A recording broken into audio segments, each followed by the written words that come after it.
Bonjour tout le monde, je vous présente aujourd'hui les 5 livres qui ont marqué mon enfance. Je vais exclure volontairement Harry Potter parce que ça sert à rien d'en parler, c'est méga connu et que bien évidemment j'ai grandi aussi avec. Mais je vais vous faire découvrir d'autres livres, même si je pense que vous les connaissez quand même un peu.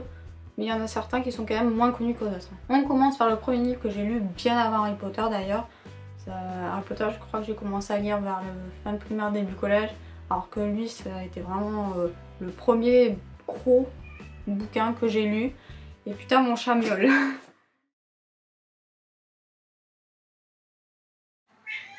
T'es relou? Oui, t'es relou.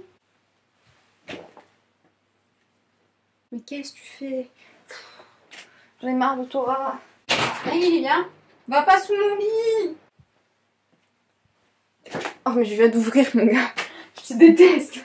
Il s'agit de Arthur et les Minimoys de Luc Besson. Que je n'ai plus à ma possession à l'heure actuelle, je les ai donnés. Pour ceux qui ne connaissent pas, je vais faire un petit topo, même si c'est une sacrée saga quand même. Dans cette histoire, on suit Arthur qui passe les vacances d'été chez sa grand-mère. Mais cette dernière est peinée par la disparition de son mari qui est parti sans laisser la moindre trace. Et un jour, Arthur va découvrir des indices sur cette mystérieuse disparition qui va le mener de droit au fond du jardin. Alors si vous ne connaissez pas la version écrite, vous avez forcément entendu parler du film qui a fait, voilà, c'est de Luc Besson, du coup forcément c'est super connu. Je me souviens que j'avais vraiment aimé ce livre, enfin, j'aime toujours aussi ce livre parce que je l'avais lu quand même assez jeune et ça m'a aidé à construire en fait mon imaginaire en quelque sorte. Et je me souviens que voilà, mon grand-père aussi avait un énorme jardin.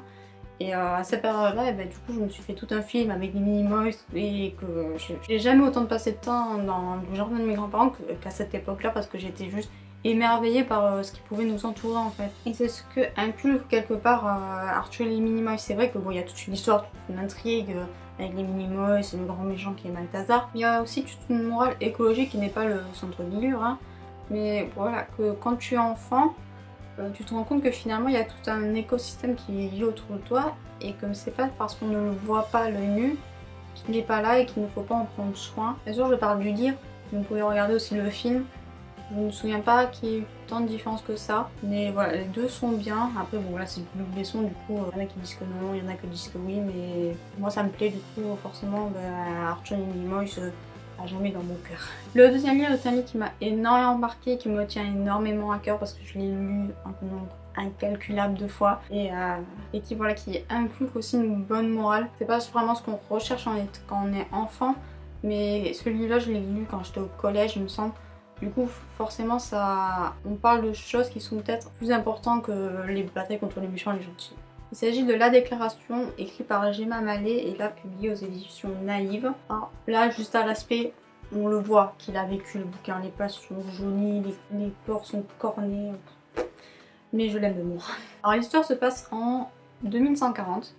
On est dans un monde où les gens ont arrêté de vieillir parce qu'un médicament a été découvert qui empêche le renouvellement des cellules et de tomber malade. Du coup, vu que les personnes ne meurent plus, il y a vite un problème de surpopulation. Pour pallier à ça, les gouvernements créent un texte de loi qui stipule que si vous prenez le médicament, vous ne vous reproduisez pas, mais si vous ne le prenez pas, vous avez le droit à faire un enfant. Du coup, si vous êtes deux dans un couple à ne pas prendre le médicament, vous pouvez faire 2 enfants maximum. Bien évidemment, il y a des gens qui veulent le beurre et l'argent du beurre. Donc le plus gros problème des autorités à cette époque, c'est de traquer les surplus qui sont les enfants nés de 2 parents qui ont signé le texte de loi mais qui ont décidé de passer outre. Nous allons suivre ici Anna, une jeune surplus qui vit dans un camp de surplus et qui est endoctrinée mais jusqu'à la moelle. Pour elle, elle n'a pas le droit de vivre, ses parents sont de gros égoïstes et elle leur en veut mais à un point, mais c'est inimaginable. Tout ce qu'elle veut maintenant, elle, c'est se rendre utile à la société pour expier sa faute et la faute de ses parents parce que voilà, pour elle, elle n'aurait jamais dû vivre, c'est à l'encontre de Mère Nature et du cycle de la vie, et etc. Enfin, elle voue un culte en fait pour voilà, sa directrice d'établissement qui, elle, c'est la Sainte Mère. Sauf qu'un jour, Peter, un nouveau surplus, arrive à l'internat et va se mettre à traquer Anna en disant qu'il connaît ses parents et qu'il est ici dans l'unique but de la libérer et de la ramener chez elle. Autant vous dire que Anna, c'est pas qu'elle est perdue au début, c'est juste qu'elle n'en a rien à faire. Voilà, son média c'est Peter Next, tu me saoules, mais le gros point fort de cette histoire c'est les personnages évidemment. Je me suis tellement identifiée à Anna et je me suis tellement attachée aussi à Peter mais aussi à la directrice qui, voilà, elle a un passé, elle est pas méchante pour rien non plus. Et puis l'intrigue, l'histoire, ça remet beaucoup de choses en question. Il y a une scène qui m'a toujours un peu énervée, c'est que les filles de l'internat, elles étaient obligées de dormir par terre quand elles avaient leurs règles que dans leur lit, parce que si jamais elles tachaient leur drap, elles se prenaient une raclée mais monumentale. Et quand j'ai commencé à me dire que j'étais au collège, c'est la période un peu des premières règles, et c'est vrai que ça m'a toujours espantée de voir ça et de ressentir ça, parce que étant moi une fille, pour moi c'était juste inconcevable que ma mère me force à dormir par terre pour peut-être tâcher mes draps et que si jamais je les tâchais, je me prenais une rouste. C'est voilà, un livre qui m'a beaucoup révoltée à l'époque et même encore maintenant quand je le relis des fois. Il y a plein de trucs qui me semblent inhumains en fait. Et ce livre nous force quand même un peu à nous interroger de si on avait ce moyen-là, cette pilule-là, qu'on pouvait arrêter de mourir, qu'est-ce qu'on ferait en fait dans l'état actuel des choses? Et c'est enfin, il y a certaines réponses qui peuvent faire un peu peur parce que si on débite comme ça, c'est quand même grave. Du coup là, en fait, on va renaître avec Anna. Parce que Anna, elle vit pas dans cet institut, elle est contente de faire ce qu'on lui dit et point barre. À côté de Peter, elle va aussi dans un journal qu'elle va trouver, sur lequel elle va commencer à écrire tout ce qu'elle pense.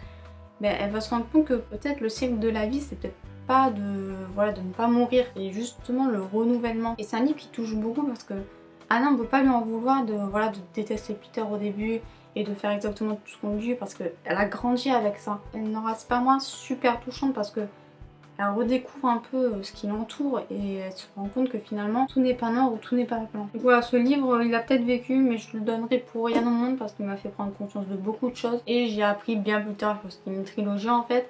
Et même si j'ai beaucoup aimé aussi les 2 autres tomes, celui-là reste quand même un gros coup de cœur. Le troisième livre que je vais vous présenter est le premier gros fantastique que j'ai lu quand j'étais au collège. Et encore heureux parce que si j'avais commencé par Game of Thrones, j'en aurais tombé des nues. Il s'agit d'Eragon de Christopher Paolini et publié aux éditions Bayard Jeunesse. Pour faire un rapide topo parce que c'est quand même super connu, on va suivre Eragon qui est un jeune paysan et qui trouve par hasard dans la forêt une pierre bleue. Il décide donc de la ramener chez lui et il découvre du coup que ce caillou, ce n'est pas un caillou, c'est un œuf de dragon et à partir de là, sa vie change de tout au tout. Il devient alors l'héros d'une prophétie dans laquelle il bat le roi qui tyrannise depuis, je crois, 100 ans le peuple. Et il décide du coup de fuir pour épargner sa famille et pour rejoindre des forces qui pourraient l'aider. Alors, premièrement, je suis une très grosse fan de dragons.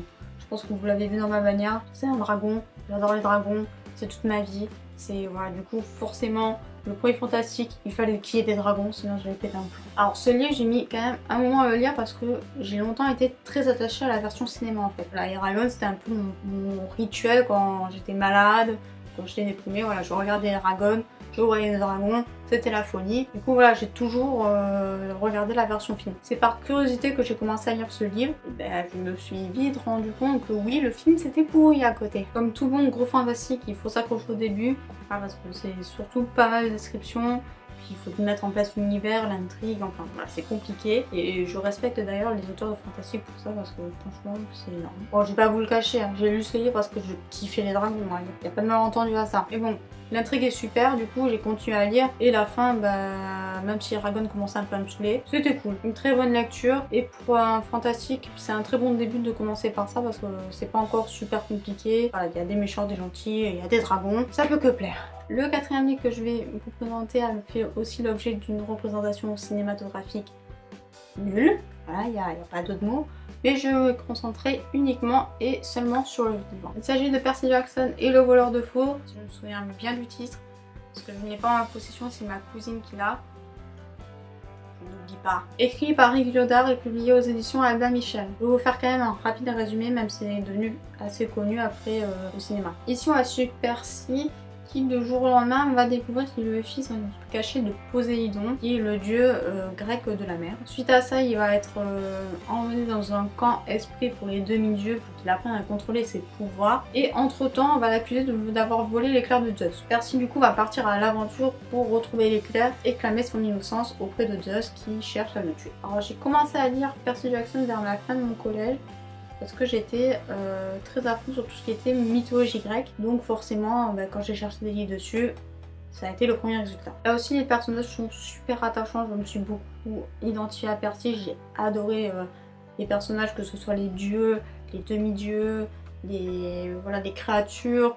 ou encore La Mère de Percy. Franchement, aux petits oignons le casting et c'était juste une super aventure de vie. J'ai aussi adoré suivre l'évolution de Percy parce que dans le premier tome il doit avoir peut-être 12 ans, il est perdu, il sait pas quoi faire, il sait pas ce qu'il doit faire non plus. Il y a plein de choses qui lui tombent dessus sans prévenir, du coup il est juste tétanisé, il sait pas quoi faire. Alors que dans le dernier tome, il doit avoir 17 ans, il a pris confiance en lui, il commence à devenir un homme et voilà, ça se ressent dans ses choix qu'il n'aurait pas fait au tout début de l'aventure. Il prend son courage à deux mains dans le dernier tome et il s'impose, il sait ce qu'il veut et il sait ce qu'il doit faire.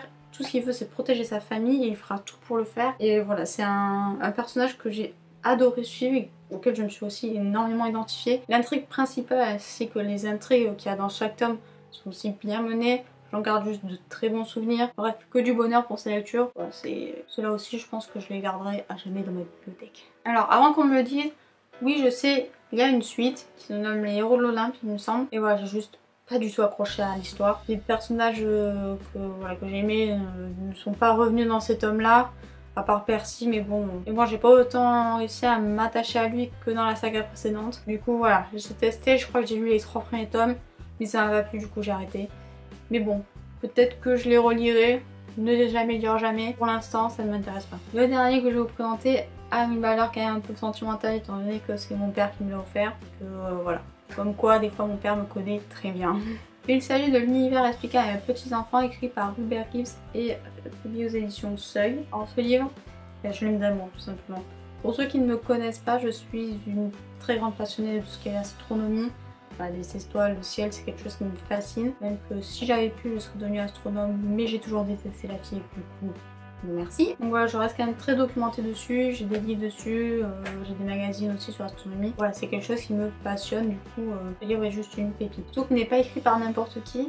Hubert Reeves c'est un astronome canadien de quand même 85 ans hein, et il continue encore à écrire des livres. Hein. Respect hein, monsieur. Alors ici, comme c'est écrit dans le titre, Hubert Reeves va expliquer du coup l'univers à ses petits enfants. Et voilà, et ce livre est juste super beau, super touchant, super poétique, enfin il est juste énorme. Avec des mots juste tout simple, il va réussir à expliquer tout ce qui se passe dans l'univers, mais pas pour des valeurs purement physiques, non, juste pour voilà, expliquer qu'il y a des choses autour de nous et qu'il faut faire attention et que c'est juste, il faut profiter de la beauté de ce qui nous entoure parce que s'il faut demain ça n'existera plus et c'est juste magique ce que le monde nous apporte en fait. On ne doit pas parler aussi que d'astronomie, on va aussi parler voilà, de la vie, de la mort, du cycle de la vie dans son ensemble. Voilà, des atomes, tout ça, mais pour que ça reste toujours à la portée d'enfants, parce que voilà, c'est des conversations qu'il a la nuit quand il regarde le ciel avec ses petits enfants.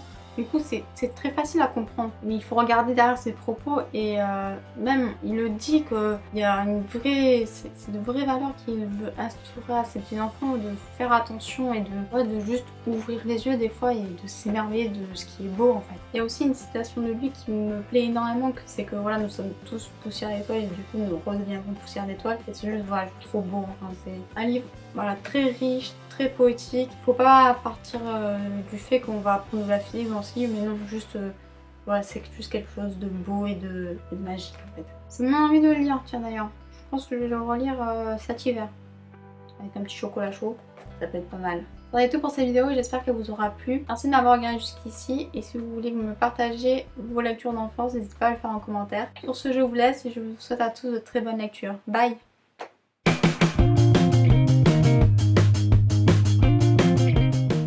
Ça y est, je me suis servi de miauler quand je finis de filmer, hein.